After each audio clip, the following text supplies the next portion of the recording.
The news with Eris Stewart. Good morning, Eris. Good morning, Sophie. The headlines. CEB to roll out its energy alert warning system next week to curb electricity use as summer demand surges and blackout risks rise.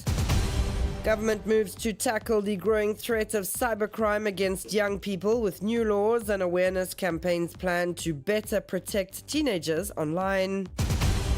A report on Hajj 2025 visas reveals serious irregularities and poor management within the Islamic Cultural Center Trust Fund, with disciplinary action expected against top officials.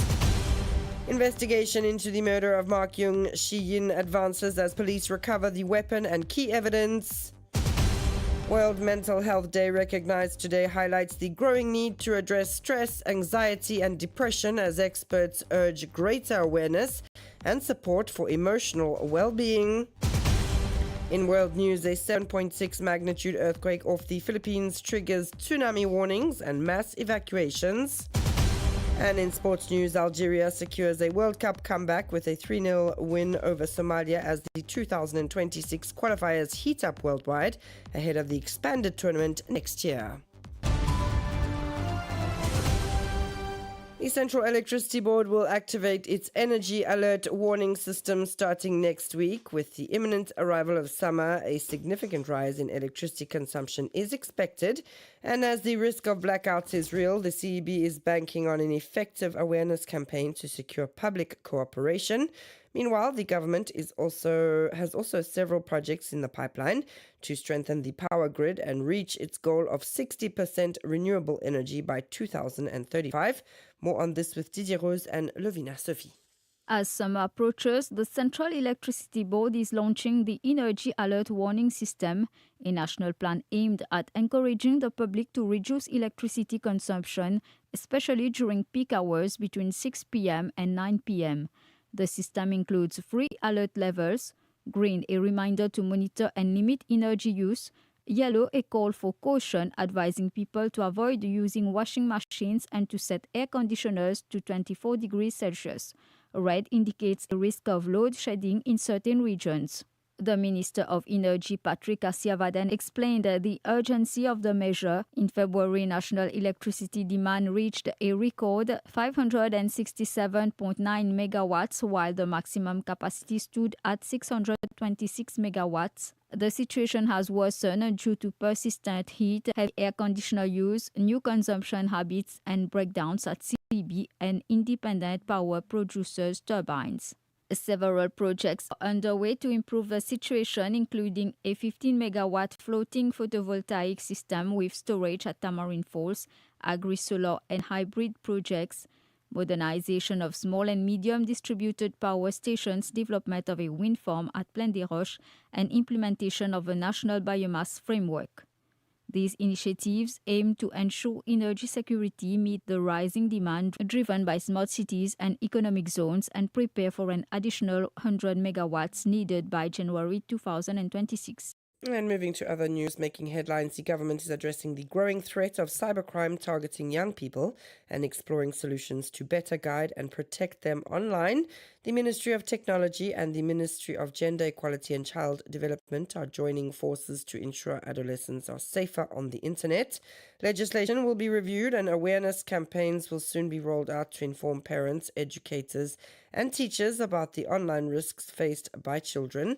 Ministers Avinash Ramdal and Ariane Navarro-Marie spoke about these initiatives during a workshop that was held at the Port-Louis municipality.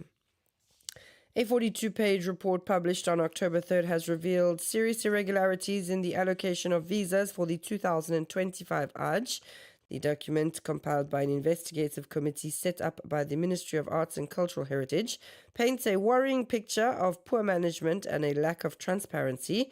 Administrative lapses have been identified as having paved the way for these shortcomings. According to internal sources, the director of the Islamic Cultural Center Trust Fund may soon face disciplinary action, with several other names also mentioned in the report. When contacted for comment, chairperson of the Islamic Cultural Center Trust Fund Board said that any decision will be made in strict accordance with legal procedures once the necessary investigations are completed.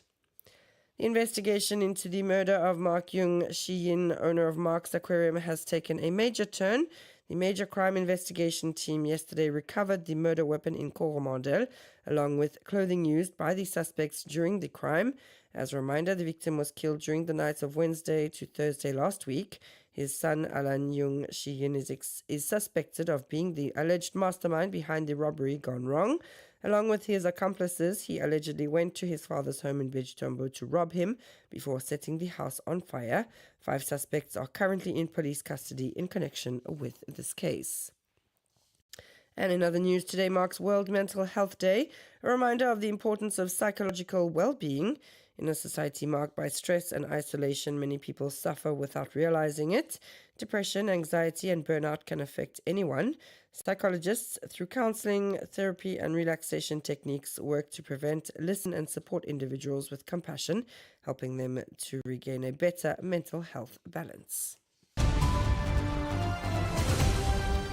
And it's 9:06. You're listening to RM1, where we move to international news now. A 7.6 magnitude earthquake has struck off the southeastern coast of the Philippines, prompting officials to issue advisory warnings to residents of coastal provinces to evacuate as they anticipate potential tsunamis. The Philippine Institute of Volcanology and Seismology said it was expecting damage and aftershocks from the earthquake. The institute also said a destructive tsunami is expected with life-threatening wave heights.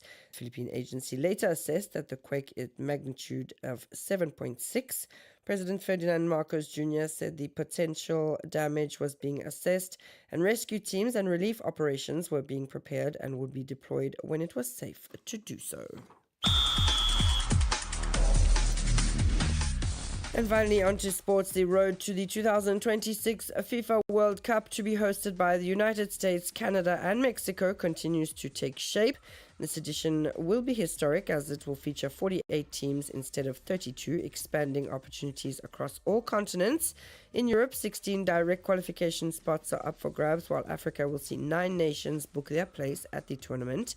Already confirmed among the African qualifiers are Morocco, Tunisia, Egypt, and Algeria, the latter securing its return to the global stage with a 3-0 win over Somalia last night after missing the last 2 World Cups. In the CONCACAF zone, 6 spots are available, with the co-hosts USA, Canada, and Mexico automatically qualified. South America will send 6 nations, including Argentina, Brazil, Uruguay, Ecuador, Colombia, and Paraguay. Over in Oceania, New Zealand has booked its place, while New Caledonia will head to the playoffs. That's all from me this morning. Thanks so much for tuning in. Stay tuned now to the Intermediate playlist until 10 a.m.